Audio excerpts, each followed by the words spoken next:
to cap the last session of this conference, we always save the best for last. And last year, Bilahari Kausikan suggested that we might be bordering on reckless, was his word, for inviting him back a third time to speak at this conference. I'd argue that we would be reckless if we did not. We are so grateful that he's here once again for number 4. Fewer public officials, current or former, are as shrewd observers of foreign affairs than Bilahari, the former permanent secretary for Singapore's Ministry of Foreign Affairs.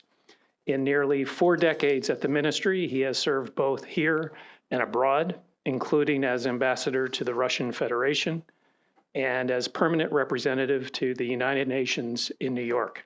He also spent a considerable time in DC. His informed and no-holds-barred commentary is both instructive and refreshing. I think you'll find it so. It's also why we love to reserve the last word for him. So please welcome Bilahari. Thank you. That was far too kind an introduction. Can you all hear me? Okay, because I'm always in a dilemma. If I have a handheld mic, I feel I ought to sing. And I'm sitting on this high chair, which I'm told I must because the camera can't see me otherwise. I feel I ought to have a drink in my hand. This is because it's like a bar stool. All right? Anyway, thank you for inviting me again. Since this is the 4th time, it is now confirmed you are reckless beyond redemption. Right? Because it is a 4th time, I thought I would take a slightly different approach. I will talk about the issues of the day, the war in the Middle East, the war in Ukraine, and of course U.S.-China competition.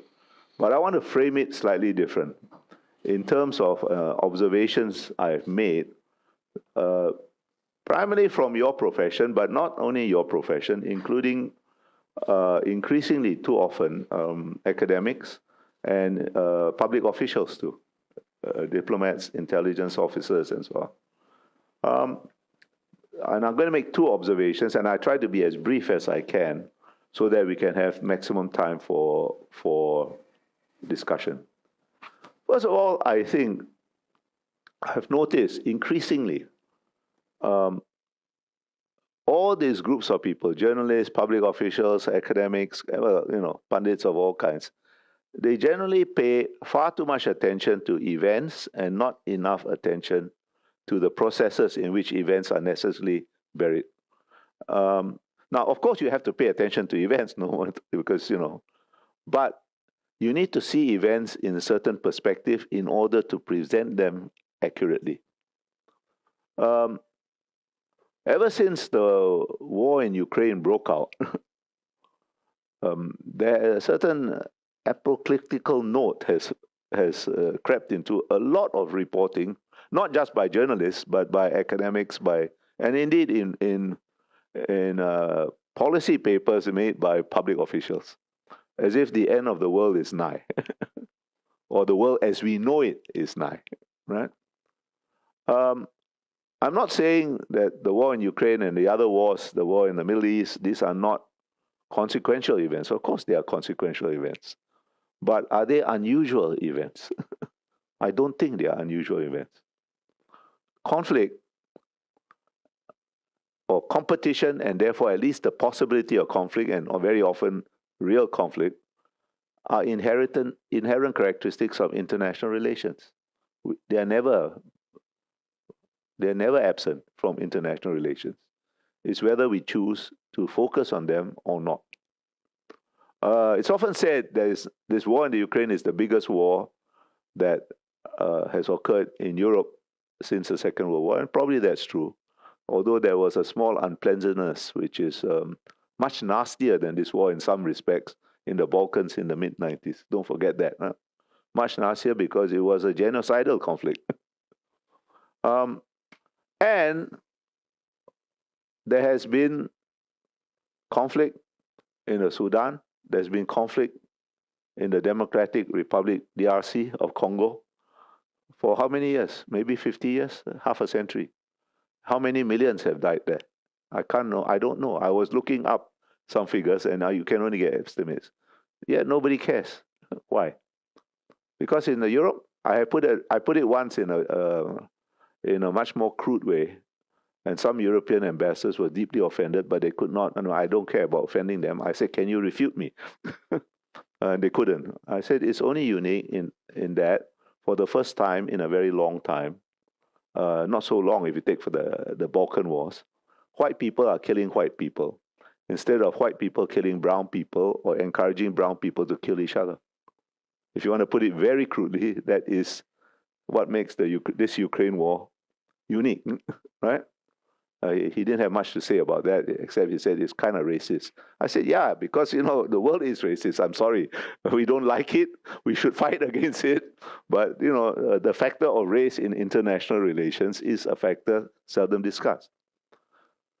So these wars, we should see them in perspective. Conflict is an inherent quality of international relations. Doesn't make them less horrendous, but we should not think of that the end of the world is nigh. And that brings me to another point of perspective. The world order that seems to be threatened now was never uncontested. When we talk about world order, somehow unconsciously, we think of something that commands consensus. But there is no world order that has ever commanded consensus, total consensus, or even substantial consensus. What we now call, or some countries call, the liberal international order, which, by the way, wasn't so liberal to those who were not in agreement with it or its fundamental tenets, was never uncontested.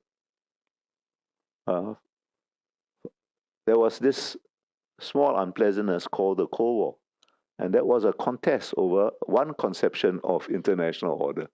And we lived with it. It was often very dangerous. It was very messy. But that was the only order we knew for 40 years or more. It was only a very short, historically exceptional period of about 20 years from the time the Berlin Wall came down to maybe the time the global financial crisis broke out, where one conception of international order seemed unchallenged, but it wasn't really unchallenged. I mentioned the Balkan Wars. That was a challenge. I mentioned the wars in Africa. There was a genocidal conflict in Rwanda, which nobody talked about. And more than that, very fundamental premises of that seemingly natural order of things was challenged by Islamic jihadists in the form of Al-Qaeda and other such things, who challenged not just the premises of their order, but the premises of modernity, culminating in 9/11, the terrorist attacks. Right? Now that short period, about 20 years or so, was extremely beneficial to most countries in the world, including Singapore, including China, including, I would guess, most of the countries from which you come, right? But just because it's beneficial does not mean it is any less exceptional or that it can be replicated. It can't be replicated. What we are seeing today is a return to normalcy.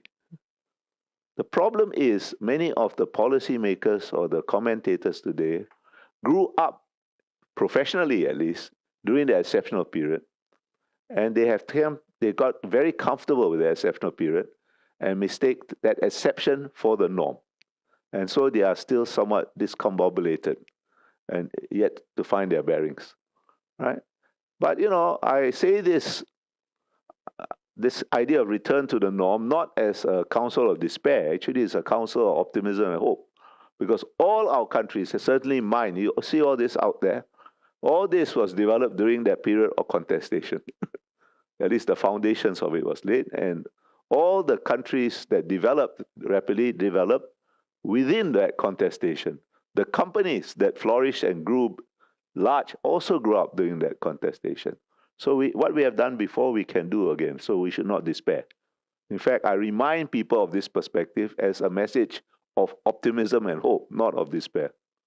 Now, my second point, a broad point, is we often are horrified by the humanitarian consequences of what I said is a normal state of affairs, which is war. Right? And you can see it. You can see it in Ukraine. You can see it, well, you see it, but you don't want to see it in most of Africa. And you can see it, of course, in the Middle East. And I'll use the Middle East as my second example. There's no doubt the war in Gaza is horrific as the attack on Israel on 7 October that sparked it off, right? But let me tell you, there's something about this, and the war between Iran and Israel is also horrific. But all those wars, and one resulted from the other. You know? The Iran-Israel war is a consequence of Israel's war against Hamas. It's one process. Huh? And it's not over yet, by the way. This ceasefire is fragile, and it's going to be a ceasefire with Middle Eastern characteristics. In other words, both sides are going to cheat. Right? And in fact, I think the possibility of this war, a conflict breaking out, is much more higher because the initial damage assessment to Iran's nuclear program, as reported by New York Times and Wall Street Journal and Washington Post this morning, is not as great as people had expected or hoped. I don't think it'll take some time more before we really have a more accurate damage assessment. But okay, if it's not as great as people hope, that means if there are any surviving centrifuges, and people say there may be a few, so even and when the stockpile is located, the war will start again, right? Maybe with America or maybe without America, but certainly with Israel, with the support, by the way, of the Arab countries, the Sunni Arab countries, who are totally hypocritical about this thing. Okay. Now, anyway, but that's not my main point. What makes this war, horrific as it may be, whether over Gaza or between Iran, different from every other Middle Eastern war, with the possible exception of the war in 1948 when Israel was formed? I tell you what makes it different. Every other war, the concern of the world was that it would spark a wider global configuration, right? Because now that possibility is zero. Why? Because which are the external powers that are going to get involved? The only one that is going to make a difference is the United States, right? China's Middle Eastern strategic policy, is an economic actor, is largely performative. And Russia has got its hands full in Ukraine. So, as horrific as this will be, and I repeat, it's not going to be the end of the story, this is going to remain a regional conflict.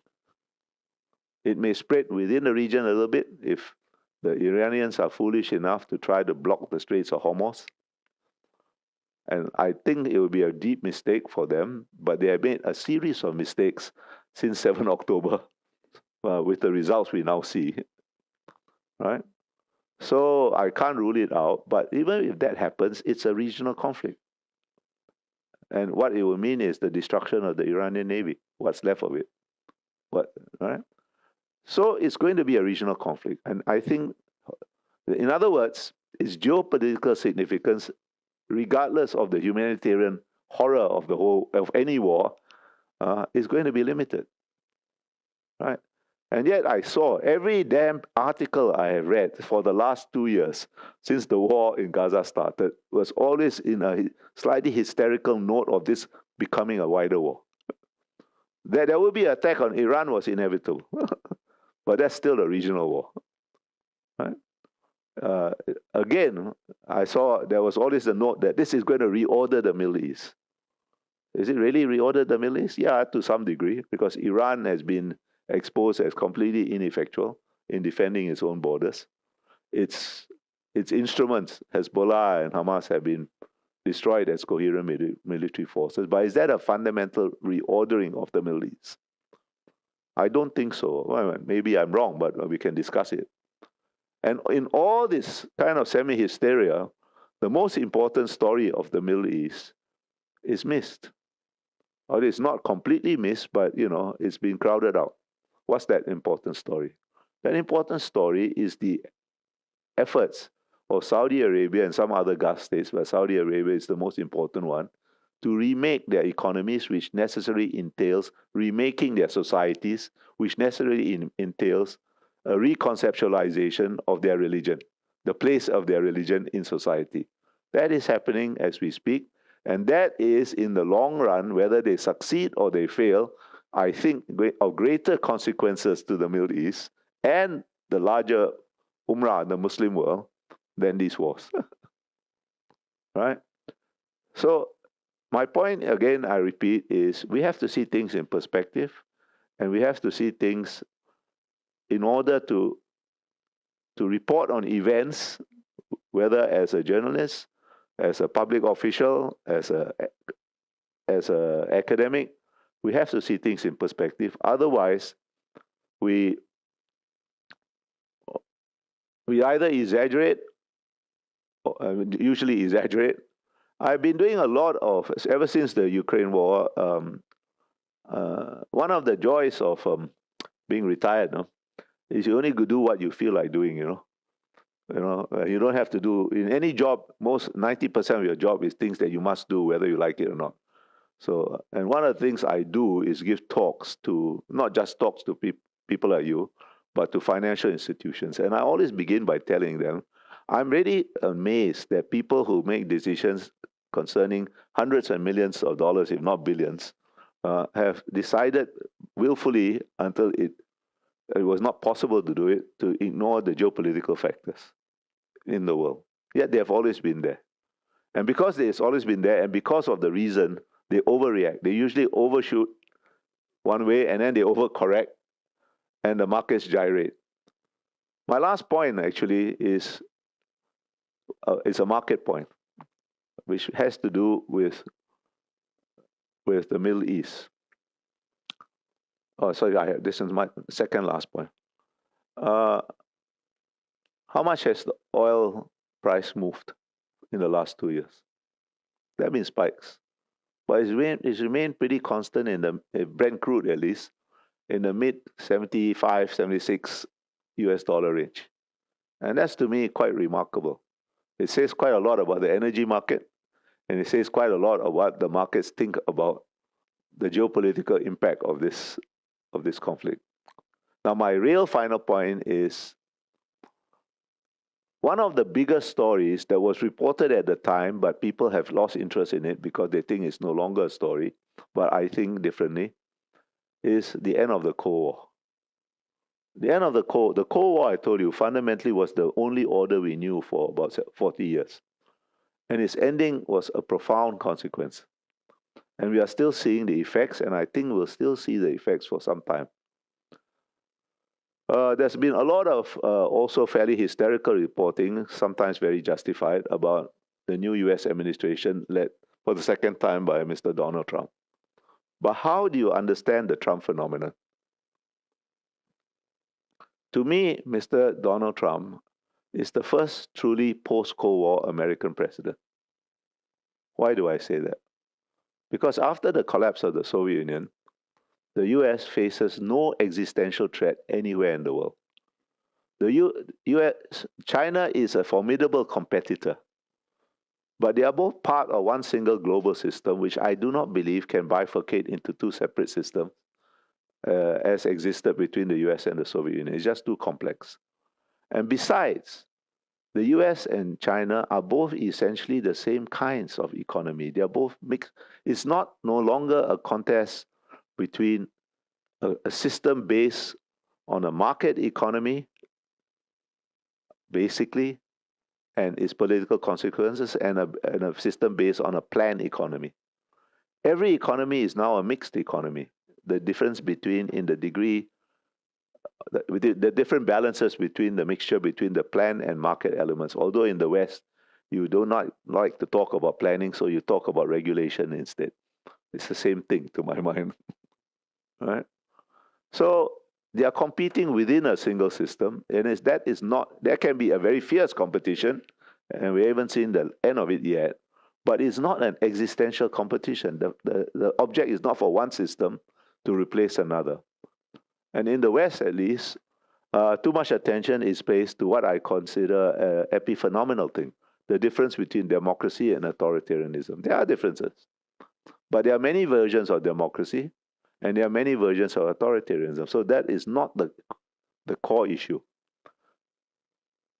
There is going to be continued strategic competition between the US and China, but this is not a new Cold War.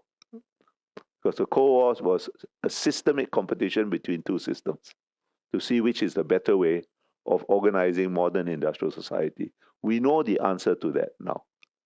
As I said, all are mixed economies with minor differences between the balance between planned and market elements. Russia is certainly an existential threat to Ukraine and perhaps to some European states. But is it an existential threat to America? I don't think so. Ditto North Korea, it can be a regional threat. Ditto Iran even. So if America faces no existential threat, why should it, to quote JFK, at the height of the Cold War, which was an existential struggle, why should America bear any burden, pay any price, fight any foe to uphold its idea of world order? In other words, it's time to put America first.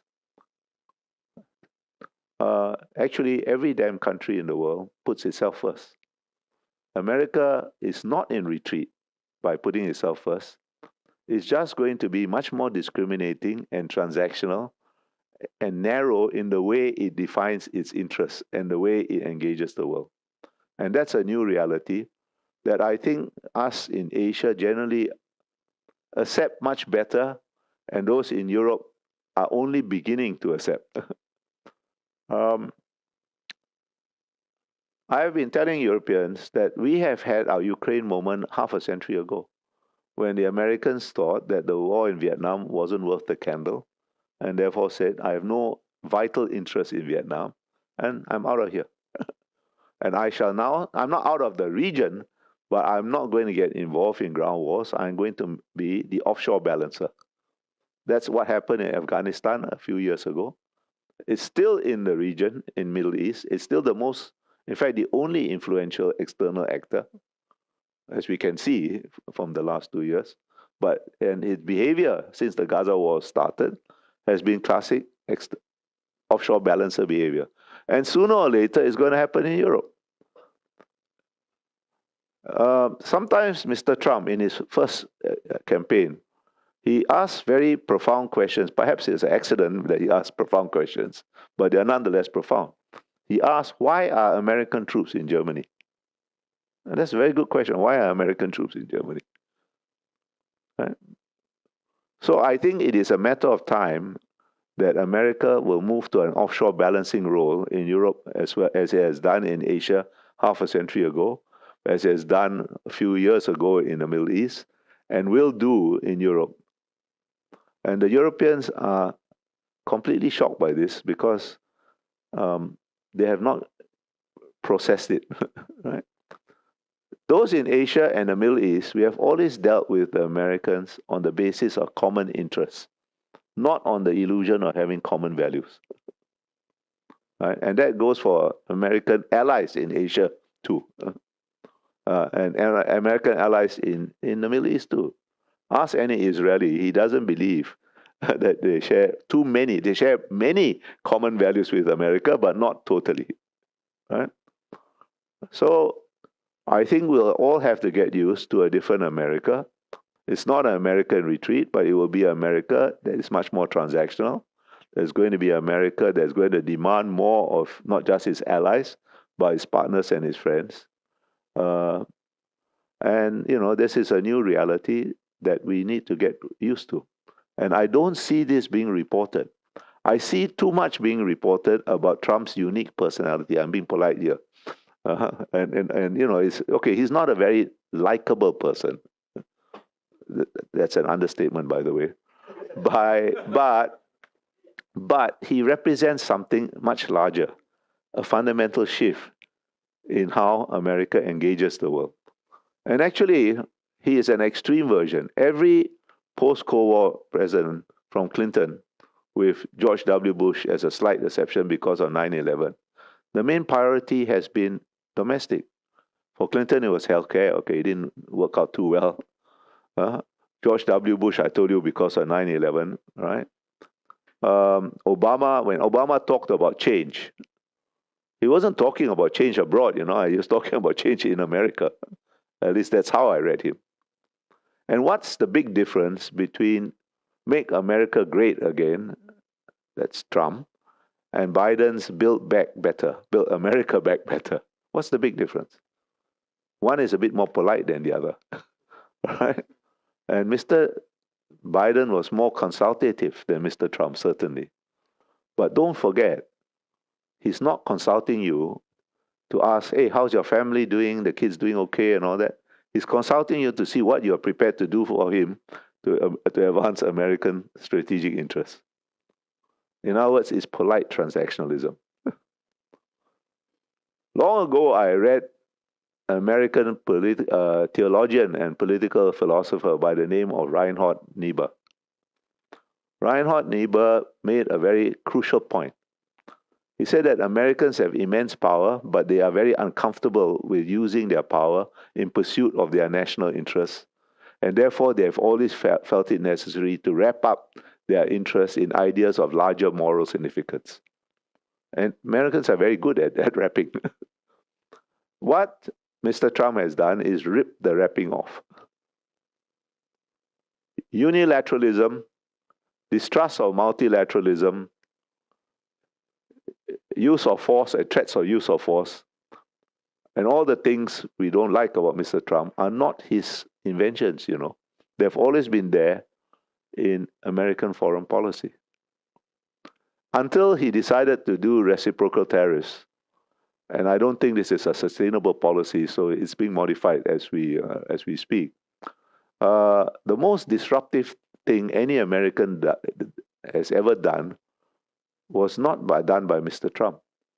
It was done in August 1971 by Richard Nixon when overnight, without consulting any of his allies, he destroyed a central pillar of the Bretton Woods system by taking America unilaterally off the gold peg, right?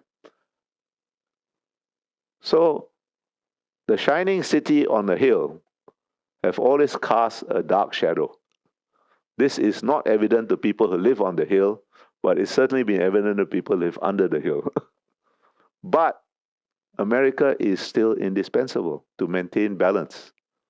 It's going to be harder to persuade them to do it because they will be more transactional in defining their interests. But how can you have a balance against Russia for Europe without America at least minimally at your back? And therefore, Europe will eventually have to do whatever America decides it wants it to do. How can you balance China without America present? And therefore, America will make demands on its allies, its partners, its friends, and you will have to decide. You don't have to do everything they ask, but you will have to do some things they ask, and it's for every country to decide what they are willing to do. Now, on that cheerful note, I'll end and take your questions. Don't look so glum. I told you I was meant to be optimistic. We'll survive worse so we can get through this. I have to say that was pretty grim. It's not grim. It's a message of cheer and optimism. We've gone through worse and we are still here. Yep. Can you tell me who you are, please? Frank from Thai Public Broadcasting. Okay. Given that you talk about China right now, United States right now, trying to moving back their maybe troops from Europe, maybe in the Asia too. Yeah, from South Korea they will. Yeah, how concerned you're about the regional conflicts in Asia too, no matter it's Taiwan, China, or South China Sea, in ASEAN, would that regional conflicts in the Middle East really spark any fire in the region? No, I don't think so. I don't think so. First of all, the Taiwan is completely different from any of the conflicts in the Middle East or the Ukraine. Circumstances are different.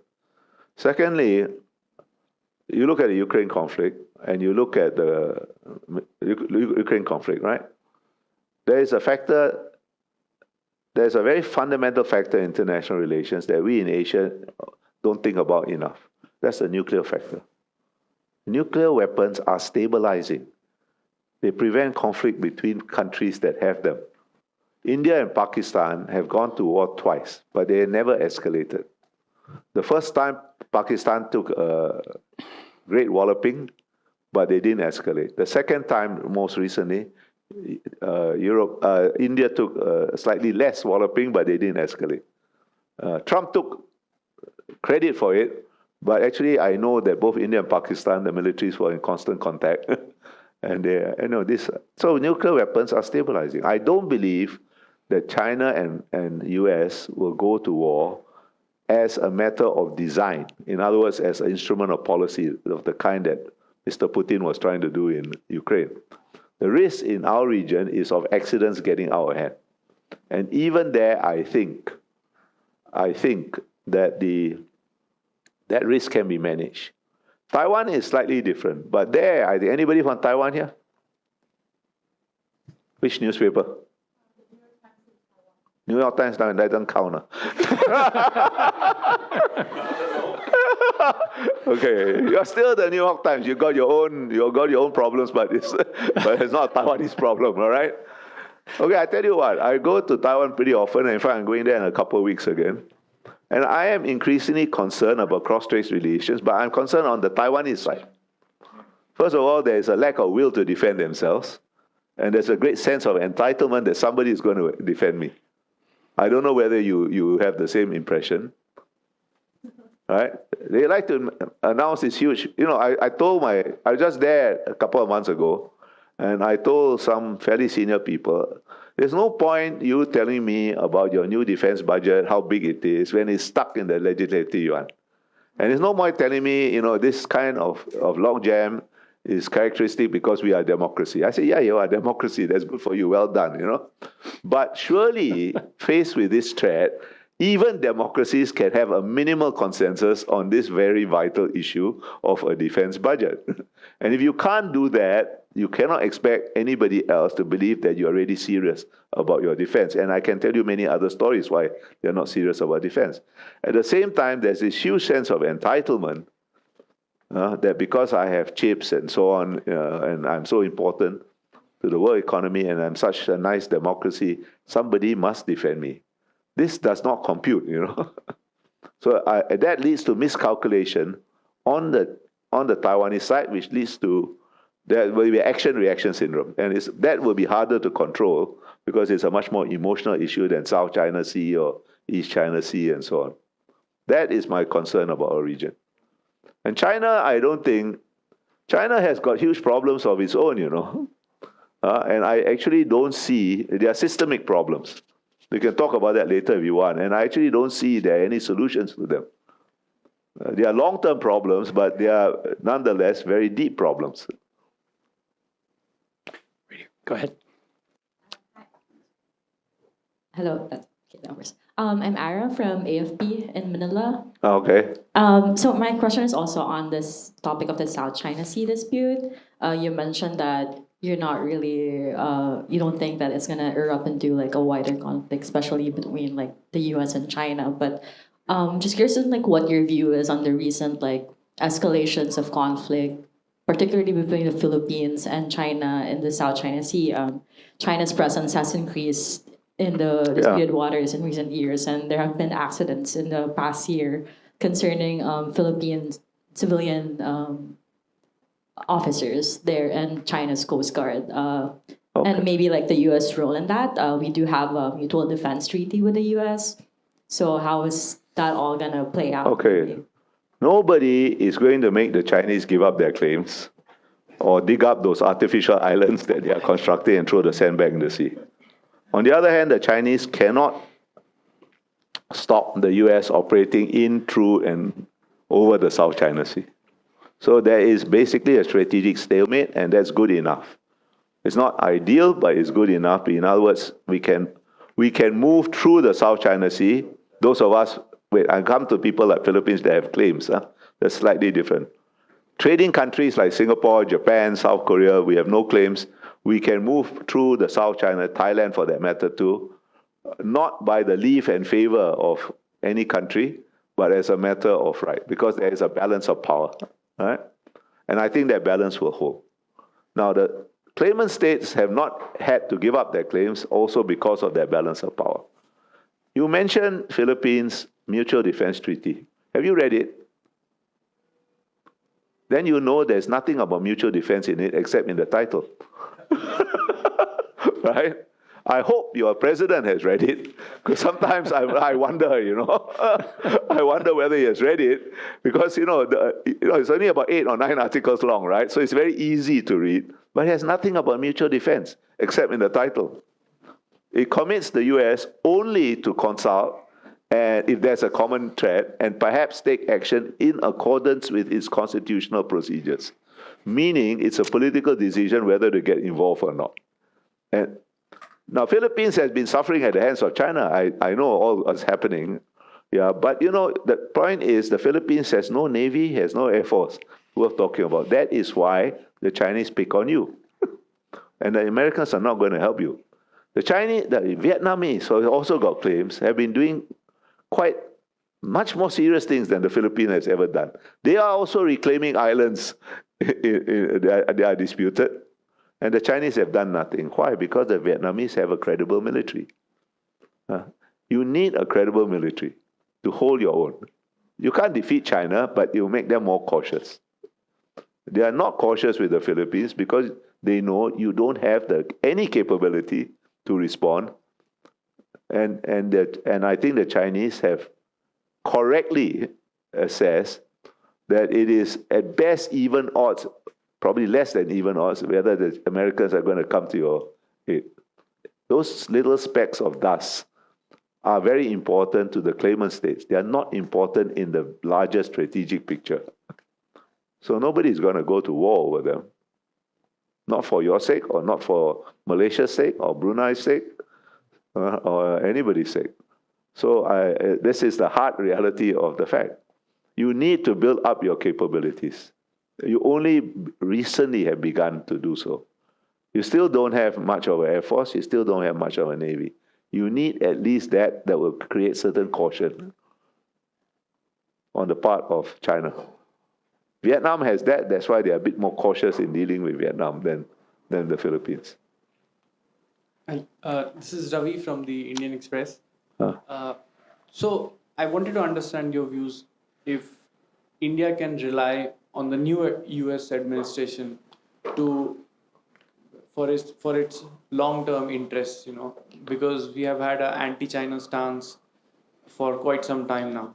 And there has been a conflict with Pakistan, there has been a conflict with China, and our relationship with Bangladesh is also suffering because of Chinese influence in that region. So can we really depend on the US to, Firstly, I don't think your relationship with Bangladesh is suffering only because of Chinese influence, You're not being very nice to the Bangladeshis yourself, right? In fact, India as a big power has not been very nice to all its neighbors from time to time, okay? So let's get this in proportion too. As a small country, I see all big countries with a certain jaundiced eye. And I like India, and I go there often, right? So let's get this... let's get a sense of perspective also on this. Secondly, you don't rely, I don't think the India relies on the US. You have improved your relationship with the US for strategic reasons, but India, generally speaking, has a long history on relying only on itself, right? And you are not having a bad relationship with China to do US a favor, right? You have a strained relationship with China because you have disputes in the Himalayas, because there's an old Chinese saying, one mountain can only have one tiger. Okay, right? And you too, in a different way, need to build up your capabilities, and you're doing it, right? So I don't think the US is you have improved your relationship with the US for a very simple reason, not just China. A much more fundamental reason is, for several consecutive Indian governments, after Nehru, you basically threw your lot in with the Soviet Union, right? You had good reasons for doing it, but well, there's no more Soviet Union, right? So you still maintain a relationship with Russia, but it's not going to help you in any way. So it's perfectly logical. No? So I'm often asked this question: is the U.S. reliable? And I always answer the same way. I mean, of our country, we have a very close defense relationship with the U.S. And I've often asked this question, and I always answer, of course, the U.S. is not reliable, but it's indispensable. So whether it's reliable or not is moot. It's up to me to find a way to work with the U.S. How can it be reliable when every 4 years everything is turned upside down, even if the same party is returned to power, occupies the White House? But that is the U.S. system. There's only one U.S., and that one U.S. is indispensable. So we need to find a way to work with it. And so far, we have always found a way to work with it, and India will too. You don't depend on the U.S. to defend you, surely? I don't think so. I know you don't. We don't depend on the U.S. to defend ourselves. We only depend on the U.S. to maintain the overall balance of power in the region in its own interest, not as a favor to us. And I think India has a similar attitude. And to sell us some weapons that we cannot produce ourselves, mainly advanced fighter aircraft. You have made a different choice. You're buying Rafales, okay? But, but I don't think India relies on the U.S. to defend it. I know you don't. Hi, this is Masum Billah from the Business Standard based in Dhaka, Bangladesh. I have two questions. No wonder you were laughing when I said okay. Okay. We can relate to that very much. That's a different issue, I'm sure. Okay. Anyway, so I have two questions. One, Bangladesh under Professor Yunus, the interim government, they are reaching out to Malaysia's Anwar Ibrahim and others to to explore the possibility to be a part of the ASEAN. So do you think the answer is no. Ever come possible? No. We already made one mistake by admitting Timor-Leste. We don't want to compound the mistake. Okay. Okay. I get it. Yes. Yeah. So my second question is about the Rohingya situation in Cox's Bazar. So it's been going on for like years, and the Myanmar situation. Decades. Yes. I mean in 2017 it got only worse. Yeah. So the Myanmar situation also got even more complicated, especially right across the border of Bangladesh in Rakhine State. So do you think that the ASEAN can take a more assertive or active role in the repatriation or the overall situation in Myanmar? What do you expect ASEAN to do? We have neither carrots nor sticks, right?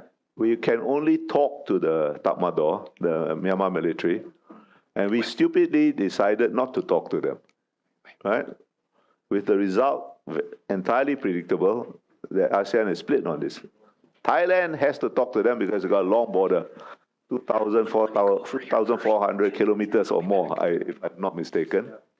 And you have got maybe 1 million or more Myanmar in Thailand, legally, illegally, refugees, things. So ASEAN is split on this issue. They made a fundamental mistake. It was not a wrong thing for ASEAN to set certain standards that we expect members to comply with, right? But those were clearly going to be aspirational.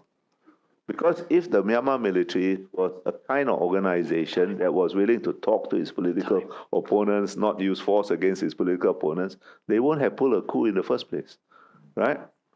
And we have, there were coups in Thailand. Why didn't we shun them? There may be another coup in Thailand, right?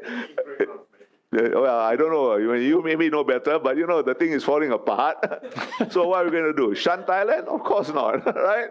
So we made a very stupid mistake over Myanmar. And because I keep telling people, we have no carrots, we have no sticks. We can only talk to them. You say you cannot attend my meetings until you do all these things which are impossible. Then you can't even talk to them. And even you talk to them, why should they listen to you when you say, I don't want to talk to you, right? So what's going to happen is, in a few months or years, there will be some election in Myanmar. It will be neither free nor fair. But many ASEAN countries, with a great air of relief, will say, oh, now you're okay, come back. Right? No, there is no solution. Myanmar has been in a state of high intensity or low intensity civil war ever since it's been independent around the borders. This is a little bit worse than the previous, but I do not believe the rebels can overthrow the government, nor can the government completely eradicate the insurgents. So yeah, it's going to be in this state forever. But you know what's the most interesting thing about Myanmar? This latest phrase, nobody cares except the immediate neighbors. All the major powers don't care. Because why? It's of no strategic value anymore. I don't think Myanmar is going to fall totally in the Chinese camp because the Tatmadaw distrust the Chinese deeply. They have also hedged by the biggest weapon supplier now is Russia. So it will be in this mess for the foreseeable future. And more than that, nobody cares about the Rohingya. The Muslim countries in ASEAN pretend to care. But how many have they taken? They would like them all to go back to Bangladesh. That's the hard fact, right? They take a few symbolically because, sometimes, when you talk about how great Islamic country you are and so on, like Anwar Ibrahim is fond of doing, right? For internal votes or just to, for bragging rights, take some, right? Okay. But everybody would rather they just go back to Bangladesh. Since the Myanmar don't want them. Okay. Sorry, you are in a very bad position. All right. Right over here. Hi, I'm Rachel from The Wire China. Hi. For which one? Wire. Rachel, The Wire China. I'm from Okay, Hong yeah, Kong. no, okay. I subscribe to the Wire. Thank you. I do want to ask, where do you think the China-US strategic rivalry is going to go, and where does that leave countries in the region? Do they increasingly have to take a side? That's two different questions. Okay. First of all, as I said, strategic rivalry between major powers is normal. Sometimes it's going to be high intensity, sometimes it's going to be low intensity. I think war by design can be avoided because of nuclear deterrence. And I think even accidents can be contained. But it's going to go on. It's a new structural reality of international relations. The reason, why did US and China come to some accommodation in 1972? They came to some accommodation because they had a common enemy, the Soviet Union. No Soviet Union, well, the natural dynamics of human nature and international relations reasserted themselves, right? So I think this is a long-term issue. It's not going to, there may be a deal between China and in the US on trade. I don't think the tariff policy is sustainable. But, Americans in this room, you're all very lucky. Any American in this room, I know there's some. I'm not talking about you. I saw you pointing at us first. Okay. Americans, and I'm pointing at him. Americans, I tell my American friends, you're very lucky because you have a president with no sense of shame. Because whatever happens, he will say, this is what I wanted in the first place. And it's a great victory. So that's good. We should encourage him, all right? Okay. There are two nightmare scenarios for countries in the world, actually, and particularly in Southeast Asia and in East Asia. One is, of course, that the US and China go to war. Then you have no room to maneuver. The other, of course, if they come to complete agreement. Once upon a time, we were worried about G2 world. Remember that quaint idea? Okay. I don't think that's very likely or the other. So some level of tension creates maneuver space, right? Possibly right now there's too much tension, so it's going to be harder to maneuver, but I don't think it's impossible. Right? When we say we don't want to choose, we say it too often probably, we don't really explain what we mean by it. So let me try to explain, and I think this is a general Southeast Asian attitude and probably general East Asian attitude, but I'll explain with regard to Singapore, right? We don't mean we want to be neutral, because it's impossible. How can you be neutral, right? Because neutrality is not something you can unilaterally declare. It has to be respected by other sides, right? And while the US and China both say that they don't want to make people choose, nobody believes them. Okay, right? We don't mean either. Excuse me. Bless you. It's not contagious, don't worry. I have an allergy. We don't mean either that we want to be equidistant, because what the hell does that mean anyway? And we can't be neutral with regard to our own interests. So what we mean is that we will follow our interests in whichever direction they take us. And we don't need to align our interests across all domains in one direction or the other. For example, with Singapore, unless you have been living under a rock, as far as defense and security is concerned, you should know, everybody should know, we have chosen very long time ago. And we're not very likely to change our choice, right? That does not mean we cannot have a kind of relationship with the PLA, for example, the SAF. Yes, but it's a very minor relationship. It's performative, because we don't want to reveal our doctrine, nor do we want to expose the weapons that the US is kind enough to allow us to buy from them to the PLA, because then we will not be able to get those weapons in the future, right? But in the domain of defense and security, we are basically chosen, not just the US, but the West generally.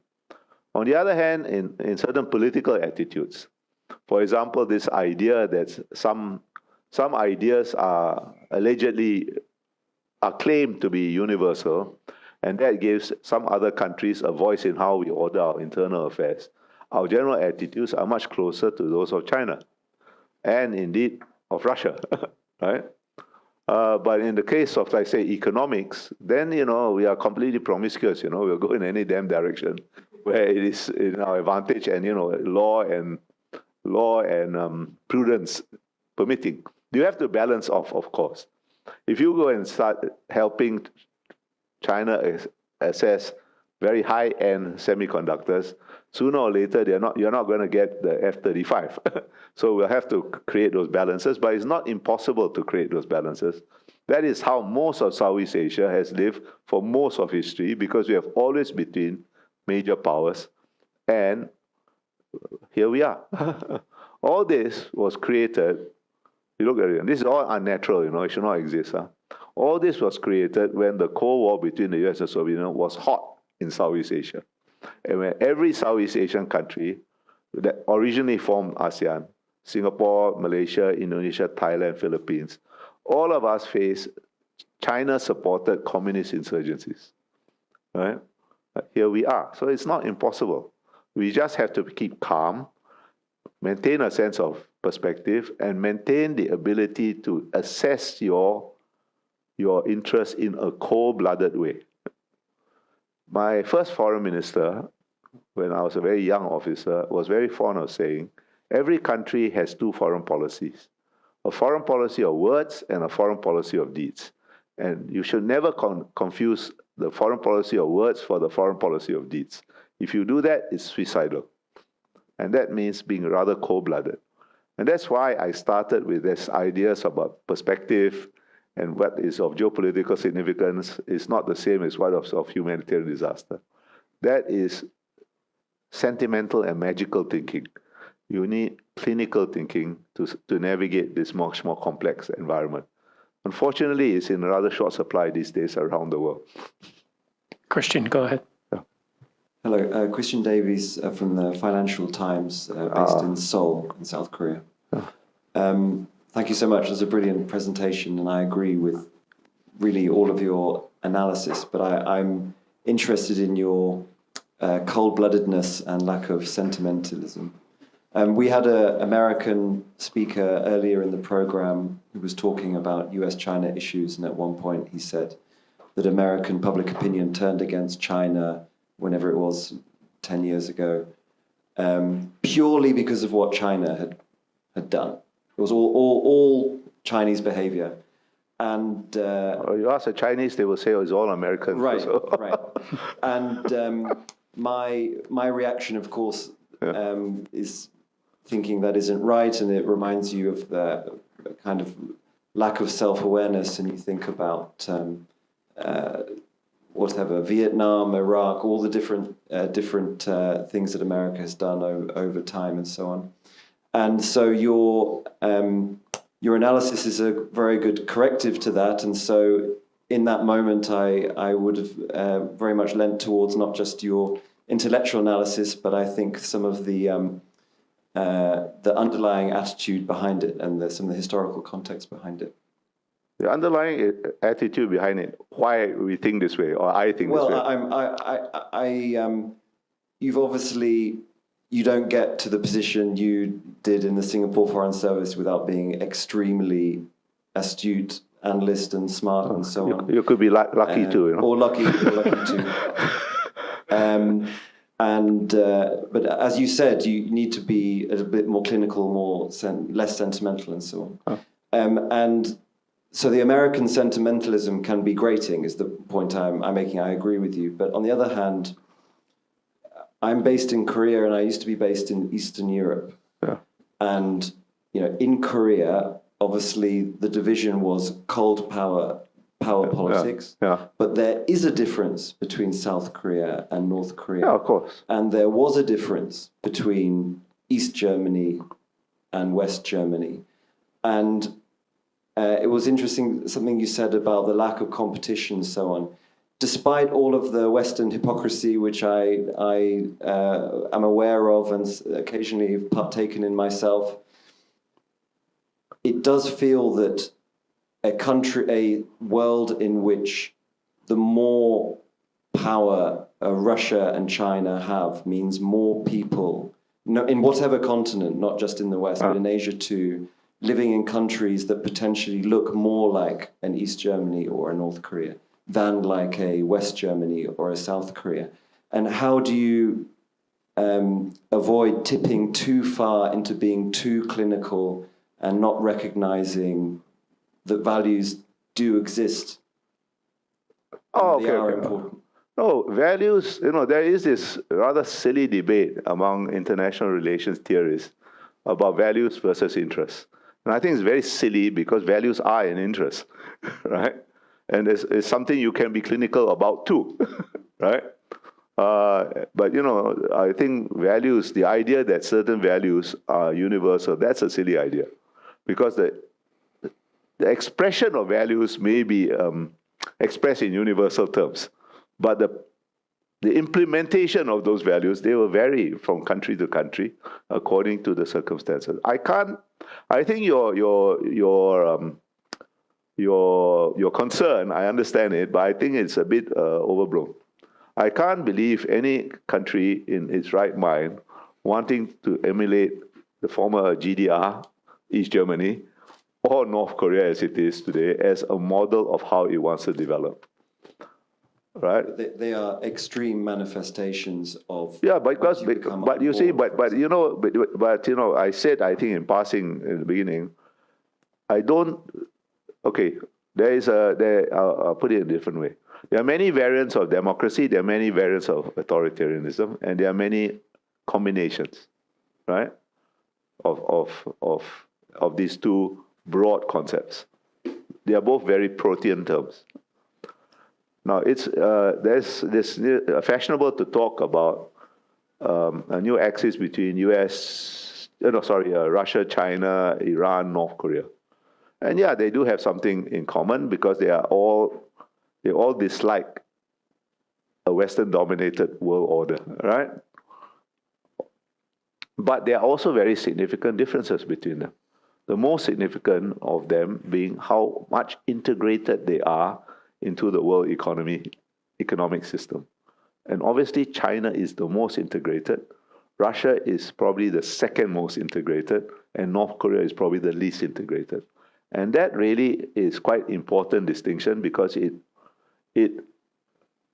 conditions how they themselves define their interests and how far they are prepared to go. And one of the things about the Iran-Israel war, it shows that Russia and China are not prepared to go too far for their own interests. They have given a lot of rhetorical support to Iran, but not very much of any other kind of support, right? And I think the Iranians I don't think the Iranians are quite cynical people. I don't think they would have expected anything quite different, right? So I think this distinction between, values are important, but they are important as one kind of interest. But that's not the only interest. I don't think, if you go and poll people in Singapore, I don't think you're going to find any people that would like to go and, they may admire China for this reason or that reason. I don't think there are going to be many people who want to go and live there, right? But, so people do know their own interests. They'll probably live rather here than, in China. They don't mind working there, making some money and coming back, but they don't want to go and live there, right? I have been to North Korea several times. I find it a very interesting place, but I find it a very interesting place because I know I can leave, right? Right? So, and I used to be ambassador in Russia at a very unusual time of Russian history. I haven't been for quite some time because I don't want to lose my global entry into the United States, right? But, I also found it very interesting because I knew I could leave, right? Okay. So I think I understand where you're coming from, but I think you exaggerate a little bit, right? Okay, because people know their own interests. Among their interests is their values, but their values are not There are no unified. Yeah, you can define your values in universal terms, but when you start implementing them, there will be national particularities arising from history, from culture, from economic development, and so on and so forth, right? And that, look at Korea, right? South Korea, right?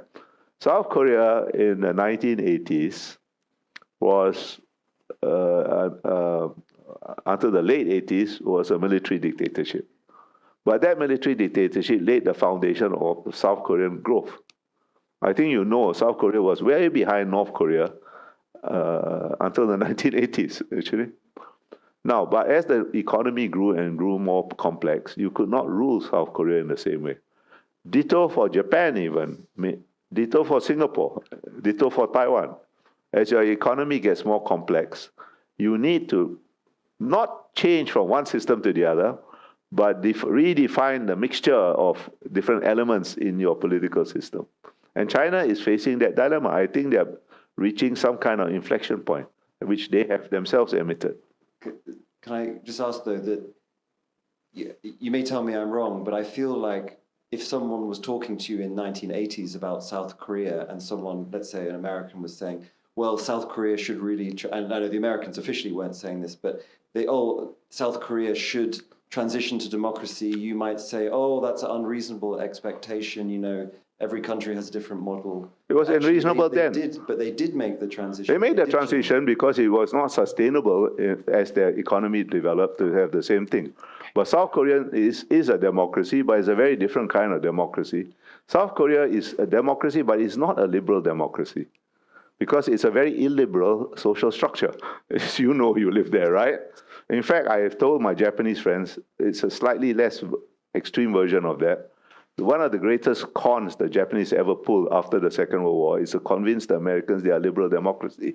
They are a democracy, no doubt. They are not liberal. Their social structure is not quite as extreme as Korea, but in the same framework, right? And that's not a liberal structure, right? At all. And I don't think it will get very much more liberal.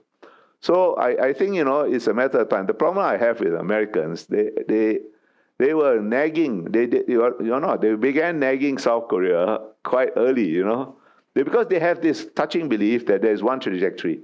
They're very teleological people, They believe there's one trajectory for development, and there is a necessary end that it must be similar, if not identical for everybody. And that's, to me, complete nonsense. Right? Go ahead. Thank you. Soo Hyang from Bloomberg. I'm also from Korea. Yeah. Do you think China and Russia would not engage as a state sideline for the Middle East situation if there was a contingency on the Korean Peninsula? Like, the situation is quite different geographically. And Say again. Like China, Russia will would not- not engage as it did not. If on the Korean Yeah, Peninsula. if the similar situation happened. Okay, if there's a contingency on the Korean Peninsula, I think China, it will be in a completely different position because it's contiguous to Korea, all right? Russia too, but Russia has less capability. China has capability, but what will it do? If there is, okay, I always start from this premise, okay? I think the US has given up this ridiculous idea that China has huge influence over North Korea. North Korea actually has equal influence over China. Bear with me, I'll explain to you. There are only 5 Leninist systems left in the world. All right? North Korea, China, Vietnam, Laos, and Cuba. Cuba is far away, forget. 4 are in Asia. The Americans used to have this touching belief that because the Chinese hated the North Korean nuclear program, which they do, they dislike it immensely, they will aid the West in trying to get North Korea to stop their nuclear program. I always thought this was an illusion because the nuclear program is an existential condition for regime survival. Now, and the Chinese know this. They don't like it. They hate it. I've heard them talk about North Koreans, and I've heard North Koreans talk about Chinese, and they talk about each other in worse terms than they talk about America, okay? And I asked once North Korea, I'll tell you a story later, but it's just to let me answer your question. They know they cannot tolerate regime change in North Korea because that may give their own people inconvenient ideas. So they will never do anything, however much the North Koreans imitate them. So North Korea has leverage over China because North Korea can always threaten to die. And China will save them. There's no choice. And the North Koreans know this and they play it pretty well, I must admit. No, they are very bad people, but they are very clever people, you know. They are not mad, you know. They are bad, but not mad. I kind of make that distinction, you know. And they really distrust the Chinese, and the Chinese really despise them, right? Once upon a time, before the sanctions took in, a lot of North Korean leaders, sort of the top one, came to Singapore for medical treatment. Right? The person who was most knowledgeable about our healthcare system was the North Korean ambassador here because his life literally depended on it. He knew if you wanted to know which is the best specialist for which disease, go and ask the North Korean ambassador. He will tell you very precisely because I told you, I think his life depended on it, right? So once when I was visiting Pyongyang, I asked my counterpart, hey, why don't you send your top leaders to China? I mean, most of the Chinese healthcare system is nonsense, but at the top levels, and I'm sure you can get access to there, they're pretty good, you know? And he said, no, we don't trust them. So I got a little worried. I said, you know, our healthcare system is pretty good, but, you know, people do die in Singapore too. He said, no, if they die in Singapore, we know it's natural. Imagine that.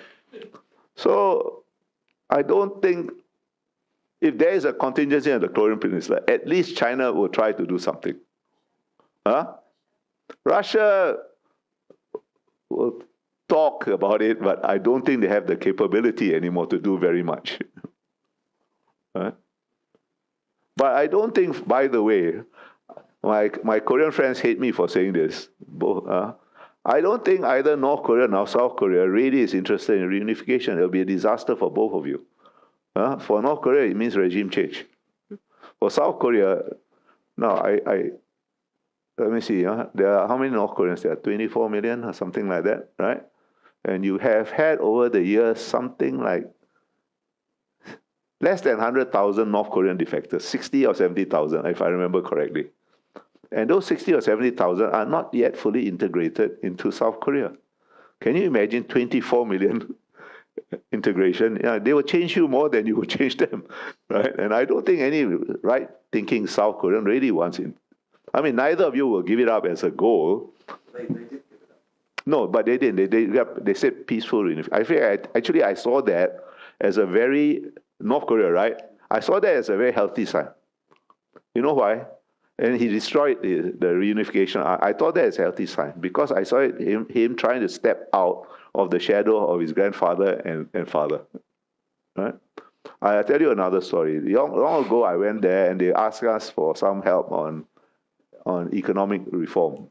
And I concluded that they are very smart people. They know exactly what to do, but they didn't know how to do it without risking the whole system. But there was one small thing that they asked.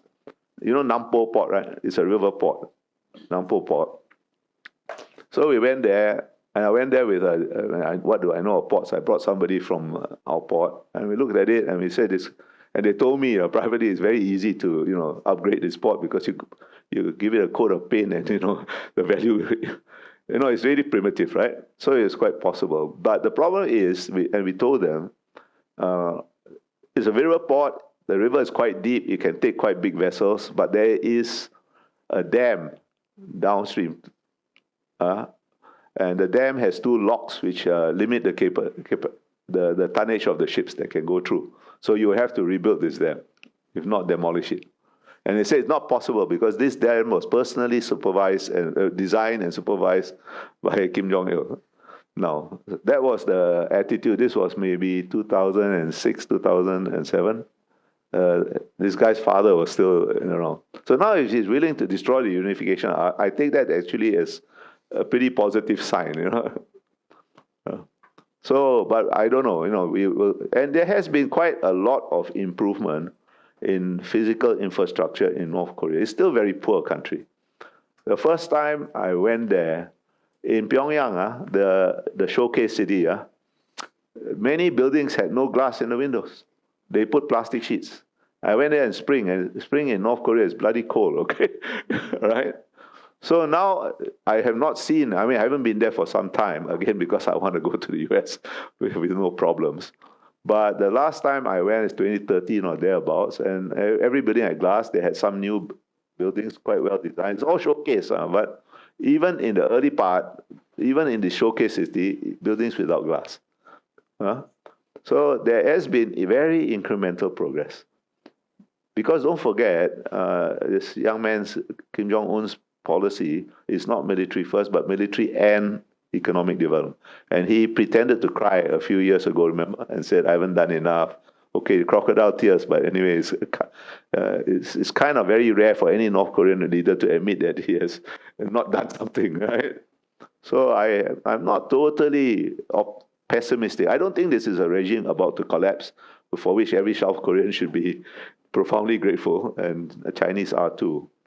So I think the contingency is not going to be this guy invading, because he knows that will have only one outcome, and it will be not a good one for him. And his main consideration is regime survival. But if there is something happen, if there is a kind of collapse or something, the Chinese will intervene, because they will intervene to prop up some form of the regime, right? They cannot afford to have one of 4 Asian Leninist systems completely collapse. Well, I've broken my promise to keep this to an hour, but we do have one more question. Okay, the last one. Huh? Yeah. Yes, ma'am. Testing. Yep. Katya Dmitrieva from Bloomberg News. From Bloomberg? From Bloomberg, yeah. Okay. Overrepresented, no? A little bit, yeah. At the risk of taking us away over time. So we talked about the bipolar world order during the Cold War, unipolarity with the US. Really curious about your thoughts of whether you see going forward more of a multipolar world emerging, especially with, a lot of signs of it, but Germany investing more military, US, as you said, kind of pulling back from its role? I think it's already a multipolar world. But I think we have to reconceptualize what we mean by multipolarity. Multipolarity it's not a symmetrical multipolar world, but it is already a multipolar world. I don't take the German defense spending seriously yet. Can they sustain it? Let's see. All right, I doubt they can sustain it, because Europe has lost the will to power, in my mind. Right? Except for 1 or 2 countries, but France, maybe UK. Somewhere out there, there's an aircraft carrier. But it is already a multipolar world, but we have to redefine multipolarity. The traditional indices is population, GDP, military, right? I think that's still important, but the international agenda has so much expanded, right? That you have to think of the overall multipolarity, which is an asymmetrical one, and you have to think of multipolarity in various domains. For example, if you think of logistics, Singapore is a pole in that domain, but it's ridiculous to think of us as a pole overall, right? If you think of, you have to break down multipolarity into, in my concept, into different tiers, right? If regionally, in domains, and globally. Globally is already a multipolar world, but an asymmetrical one. The poles are who? There's more room for middle powers like Japan, South Korea, even Australia. Europe, if it can get its act together, which I'm deeply skeptical it can. India, in some domains, maybe Brazil, right? In some domains, even a tiny country, city-state like Singapore, but only in that domain. If we go mad and try to be a pole outside, we will be slapped down pretty quickly, right? But we can. So you have to think of a much more complex idea of multipolarity, but it's already a multipolar world, right? So, because you have in your mind a very traditional concept of multipolarity. When you talk about the bipolar Cold War, then a unipolar moment, right? And you also, but you know, I think it's going to be a much more messy world, much more messy idea of order, not something commanding a consensus, but order defined by the contention between different conceptions of order, and that's already happening, right? And that's going to go on for the foreseeable future. I don't see this period, I said return to normalcy, I don't see this thing sorting itself out in as neat a denouement as the US-Soviet thing. It's not going to have a clear-cut ending one way or the other. Although I believe that China has some very long-term structural issues to which it has no solution. But it will still be there as a pole of some sort, right? Well, this has been a fascinating journey around the world, and a wonderful way to cap these 4 days. So join me in thanking Bilahari for all of his time. Thank you for not throwing anything.